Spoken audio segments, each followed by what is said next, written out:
Creamy white paneer জুতিখন নিশ্চয় প্ৰতি ল'ৰা ছোৱালীয়ে প্ৰিয়। আমাৰ ল'ৰা ছোৱালী দুটাই যে পনীৰ খাই ভাল পায়, সেইকাৰণে আপোনালোকৰ ওচৰত বিভিন্ন ধৰণৰ পনীৰ ৰেচিপি মই উলিয়াই থাকোঁ। এইখন জুতি ৰান্ধিবলৈ যদিও অকণমান যতন লাগে, এই যে সিহঁতৰ হাঁহি ভৰা মুখখন দেখোঁ আকৌ বনাবলৈ মন যায়। গোটা জিৰা, ধনিয়া, ইলাচি, লং এইখিনি 1 মিনিটমান ভাজি ঠাণ্ডা কৰি পেষ্ট কৰিম। সেইখন কেৰাহীতে তেল দি কটা পিঁয়াজ দুটা, কাজু 10-12টা, দুটা জলকীয়া 1 মিনিটমান সময় ভাজিম যাতে ৰঙচুৱা পৰি নাযায়। এতিয়া এইখিনি ঠাণ্ডা কৰিম প্লেটত। ঠাণ্ডা কৰাৰ পিছতে এচামুচ দৈৰে পেষ্ট কৰিম। সেইখন কেৰাহীতে আৰু অকণমান তেল দি গোটা মছলা দিলোঁ। আদা নহৰু দিয়াৰ পিছতে অকণমান থেতেলিয়াই লৈছোঁ। ভাজি ভাজি দি দিলোঁ এয়া পিঁয়াজ আৰু কাজুৰ পেষ্ট। নিমখ এচামুচ দিয়াৰ পিছতে আৰু অকণমান সময় সুন্দৰকৈ ভাজি 1.5 মিনিটমান ঢাকন দিলোঁ। কম জুইত 1.5 মিনিট ঢাকন দি এতিয়া দি দিলোঁ পনীৰখিনি।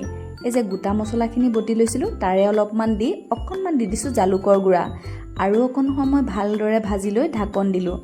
এইবাৰ পানী দিব হ'ল। আধা কাপমান মাত্ৰ পানী দিছোঁ যাতে সোৱাদকণ সুন্দৰ হয়। তাতকৈ বেছি দিলে আকৌ সোৱাদটো নোহোৱা হ'ব।